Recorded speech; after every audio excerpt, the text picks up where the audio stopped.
I'm Dan Drake. This is Front Up on Geno TV and Channel 99. Our guest today is Patty Roggeveen with the Richmond Development Company. Right. And Patty, you're here, I think, to give us an update on what's going on Old South Road country back there. There's commercial, there's residential, there's other forms. There's a warehouse or something back there too, I believe, isn't there? Anyway, let's start with the commercial space on the commercial? on Old South Road. So here is a schematic of it. And why don't you point out what's Yep, there? so we have Lover's Lane here and Old South Road here is just to orient yourself. Mm-hmm. The current diner is right on the corner, as is the market, and all that is remaining. And we are moving then further towards the airport, with the first building going to be leased or has been leased by Island Variety. And then the next building is actually fully leased by Mike Boylan at the UPS store. Mm-hmm. So Island Variety with Alan Bell and Tony, his daughter. And then we're looking for tenants for the third building. Currently, that permit is percolating through the process at the planning board. We've gotten the HDC approval on that building. And one of the things that, Dan, you asked earlier, and I think a lot of people do, is how are we going to fit the next two buildings in? And the answer is that the current Gregland Avenue actually runs between building 3 and 4, and that the schematics on Old South Road and the improvements that we're going to be doing there, we're going to be moving the entrance to the whole complex further down towards the airport, so it's not across or sort of roughly across from Goldfinch. And then where the brick house is, all of that will continue the retail footprint. And then we'll have the brick house will be part of the retail footprint? No, it will be moved, It yeah. will be moved, okay. Right. All right. One of the things this diagram shows is a divided Old South Road. Yes. What's the reasoning for that? Well, we're going to be widening Old South Road from Lover's Lane all the way down to the entrance of Gnaw Shop at Goldfinch, and all on our side. So there won't be any disturbance on the bike path side or of any sort. So we'll be deeding or giving to the town that extra footprint to allow for what is essentially turning capabilities, left-hand turns specifically, because we know that's a problem there. We have 2 medians near the intersection, one that will be planted, and then one in our new road, which will be called Ironwood, that will be planted. And what it will allow us to do is, if you're coming out of Goldfinch, you'll actually be able to go halfway across and safely sit there until you can make the full left-hand turn onto Old South. So that, we believe, is a really nice addition. There'll be other medians, but they won't be raised. They'll just be painted medians down closer to Lover's Lane. But the entire road itself will be made more user-friendly with respect to those left-hand turns, and that's what you see there in the configuration. We're also Is there adding anything 2 else you want to show on this? Yeah, we're going to just add 2 bus stops. So we're doing some work with the town on that, and we'll be giving that to the NERDA community, and I think that's it. Yeah. Okay. When's this going to happen? When is this road work going to happen? We're going to start with Lover's Lane. I should have mentioned we're going to basically pave Lover's Lane back to Shepley's, where now Shepley has moved to, and that will be fixed and widened slightly so that you can have some trailer parking along the side. That's imminent. So we did work. We worked with the town. They're doing part of it. We're doing part of it, because that's outside the footprint of necessarily the larger, the larger project. The rest will start, we hope, relatively soon. So the planning board meeting in November is going to finalize the Old South Road particulars on those changes, and then we'll get to work on, hopefully by we want to have it completed by next season is the point, so that the next summer we'll be able to take advantage of all of these improvements for our retail tenants. You have you have UPS Store and Island Variety signed up already. Do you have others who are We're talking to folks. nosing around? We definitely have people talking with us. Obviously, one of the big attractions here is parking. We'll have plenty of it. And also with the improvements, I think people see this as a real, wonderful place. You have Gnaw Shop across the street. We have our own residential underway, 6 new apartment buildings, which we'll be doing a grand opening for both the they'll all be in by mid-December. So both retail spaces will be operational, as well as the new 28 units or 6 apartment buildings. So there's a lot going on here, and we're excited about. But yes, we're definitely talking to people. Love to talk to more if anybody is interested. Now, careful. No commercials. Let's talk about the apartment buildings for a moment. There's Sure. 6 buildings. How many units in each one? There's 28 units total, 22 bedrooms, 22 bedroom apartments, right. And 4 one-bedroom and 4 studios. Okay. And So there are, what, 6 in each building? Four in most, 2 have 6. Yeah, so that's how it shakes out. The units are all brand new, obviously, with washers and dryers in each, and Are they rented? Yes. Fully? Fully, almost, yeah. But How many of them, the tenants are individuals, and how many of them are employers and other companies who are interested in renting? we have mostly individuals. We've had a couple of employers, but they're still individuals that work for. Right. Yeah. So it's not. But you seasonal. haven't come in and said some employer taking a whole building, for example. No. And they're not seasonal, so they're strictly speaking 1-year leases. So, and we have last Thursday had the full engineered plans of the entire development approved by the planning board. So we anticipate now to start the infrastructure work, sewer, water, utilities for the next 225 apartments. And All right, we'll come back to those in a okay.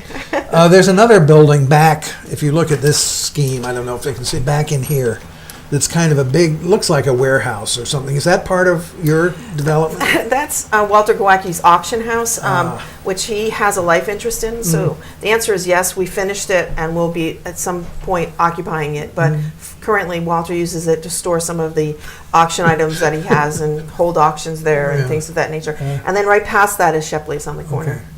Okay. Is Shepley part of the Richmond? No, we Right. sold that property to them. Okay.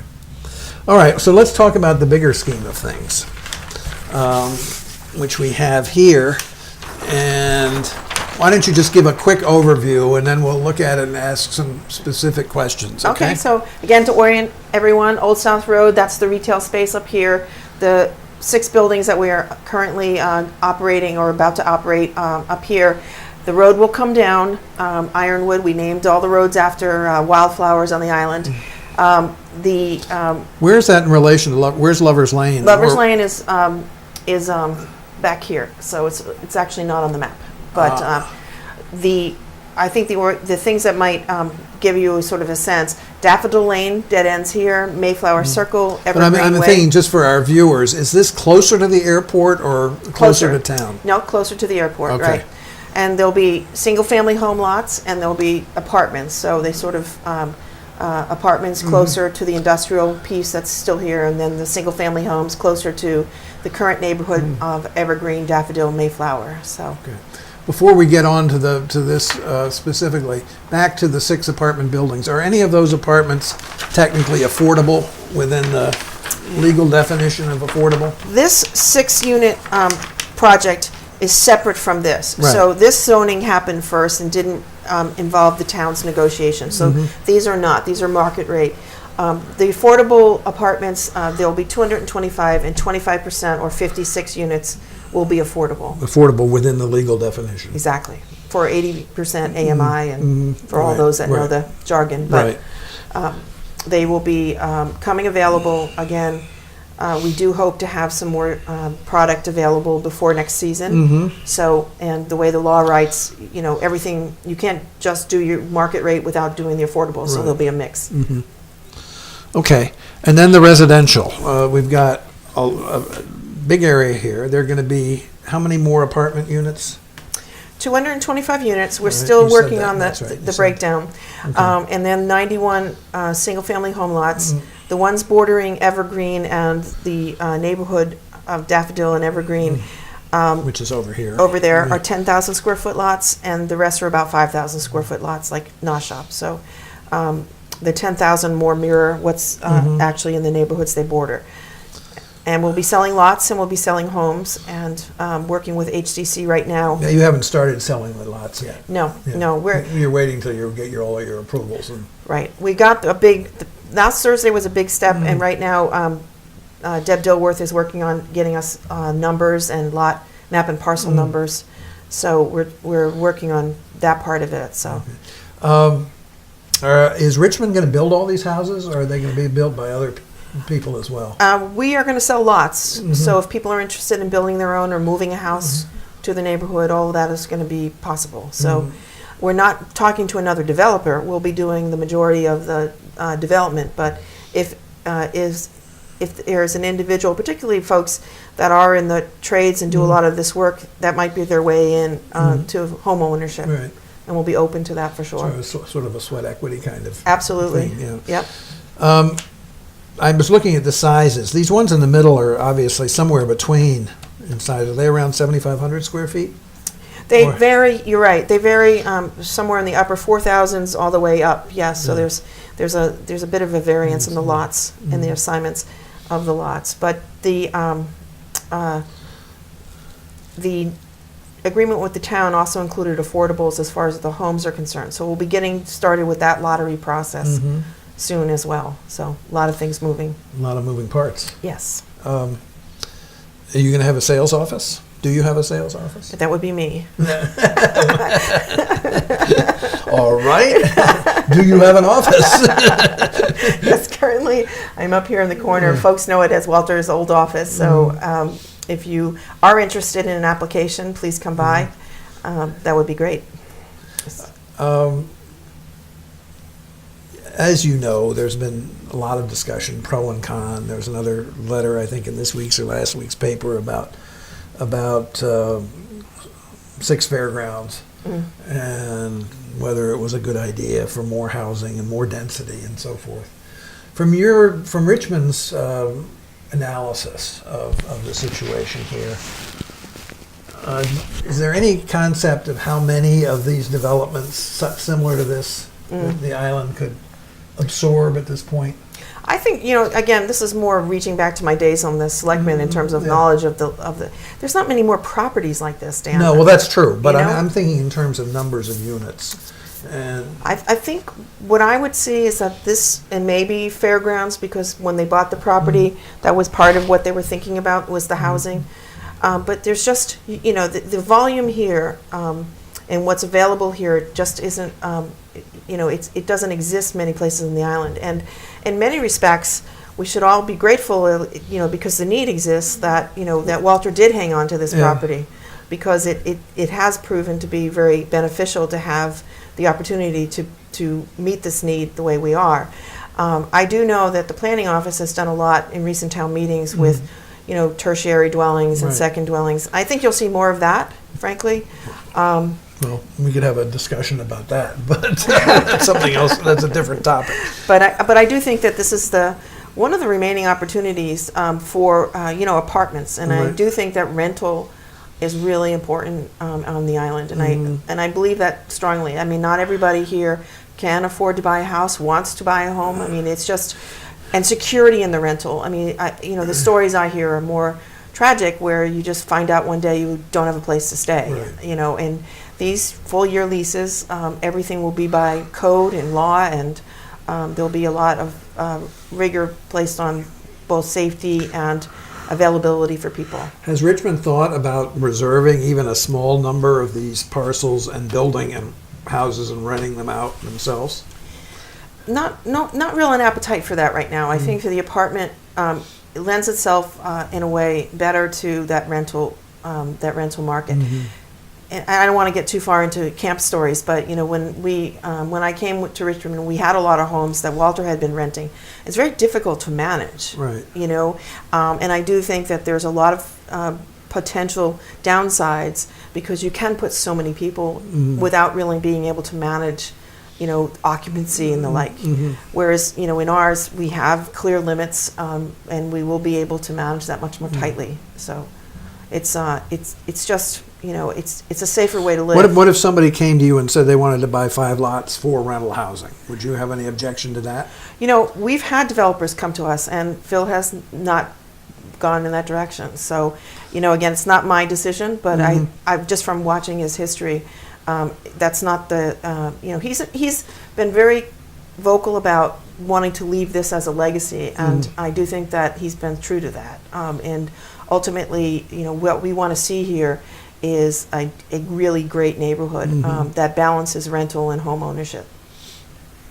Are there other developments on the island like Naushop or Nassaquisset or even some place like Fisher's Landing that you've modeled this after in any degree? Oh, let me think. I think what we've done, the apartments obviously are different. This is Right. this is a new thing Right. conceptually for the island. Not obviously elsewhere, but out here it is. The homes and the lots. I mean, we took a lot of direction at some level, perhaps, from the adjoining neighborhoods. Both Naushop with its smaller lots, although it has some pretty big footprints in terms of buildings. And then the families and there's a lot of year-round families on the Evergreen, Mayflower area, and Right. and I do think that that's going to really speak more to this than anything else. And ultimately, that's how it should be. If you think about how the island wants to be developed, it wants to kind of ease one from one development to the other, if that's possible. So If you were looking at this and saying, this is truly a place where workforce people here on Nantucket can live, what kind of analysis of price points have you done in terms of sort of the combination of lot cost and building cost? Because obviously that's the ultimate question. Who can afford? I mean, somebody might be able to afford a lot, but not the house, or Right. can afford both. right, and I do think that we've been very our reality, and you're right, we do the numbers all the time because we're trying to keep this within a box. Meanwhile, there's a lot of infrastructure that we're actually putting in the ground that will be a benefit to the island as a whole, as well as road improvements and other kinds of improvements that will be part of the price tag. Most developers have to do that. Yeah, Right. At least off island. I think So that- I'm just, again, is this realistically going to provide opportunities for 70, 90 island families to get home ownership? I think it's definitely an opportunity, particularly since we're selling, the dirt as well as the home. I mean, we're all pretty aware of the fact that folks out here can be pretty inventive in terms of, how they manage to build themselves a home or move a home. And so there's a lot of people that are coming in the door that I see and feel that we can accommodate. And so I feel comfortable with that. But there's not a neighborhood here that isn't bit mixed. Right. So I think that that's realistic too. I don't want to sound like 100%, but I do think that this is definitely an opportunity. And housing is expensive. It's expensive on the island. It's expensive on the Cape. It's expensive in Boston. It's hard to do. Is there, I don't know whether there's even an appetite for this, but if you get the sense that a good many of the buyers lining up at the door are investors, and investors in summer houses, which is what seems to be happening more and more here, is there any strategy for dealing with those? Well, I think the first thing is we're doing this, besides this show, I guess, which is pretty local, so we're okay with that. You asked before, who's handling this. We're not developing glossy brochures, right? We're not essentially doing this marketing the way that you would see that type of an investor do it. This has been very much word of mouth and very much sit down across the table. So No, but I'm talking about an investor who comes in and says, all right, I want to buy this house, this lot, this lot, this lot, and this lot, and I'm going to build houses for the summer rental market. Again, I don't, the laws on housing, there's not much that obviously that one can stop depending on, Right. how the market goes. But I do think we've been very clever in the way that we've presented in terms of just keeping this very close to the vest for a long time. And how we're going to do this one-on-one going forward and, how that's going to be. That's not to say there wouldn't be necessarily someone interested in that, but I've told you, I have evidence that we've had people, local, not even off island, Right. but local folks say just that, can I buy X number of lots? And we haven't gone there, not yet.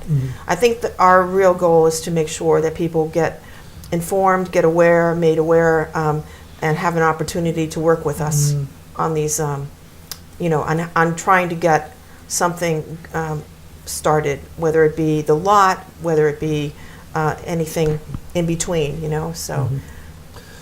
So the commercial's going to be ready, hopefully the first stage by December. Yes. When are the apartments over here? gonna be? December. December. And what's your target for getting these? sort of- Target-wise, infrastructure in the ground, by early spring, late winter, and then construction underway. So the idea would be, we did panel, you saw how fast this went up. We'll be doing panel construction. Is that what that's called? Yes, Yeah. yeah. It's not the modular kind Right. of put together, but we'll be doing panel construction, so it's relatively quick. And we'll be talking about, Is that what you did with these buildings? yes, different kind of panel, but yes. And we'll be talking to people very soon about the homes. So Okay. All right. Well, thank you for Thank coming you. and sharing this with us. I think it's really interesting, and hopefully it will solve some of the island's housing problems. yes, we'd love to see that for sure. Patty Roggeveen, thanks so much. Thank you.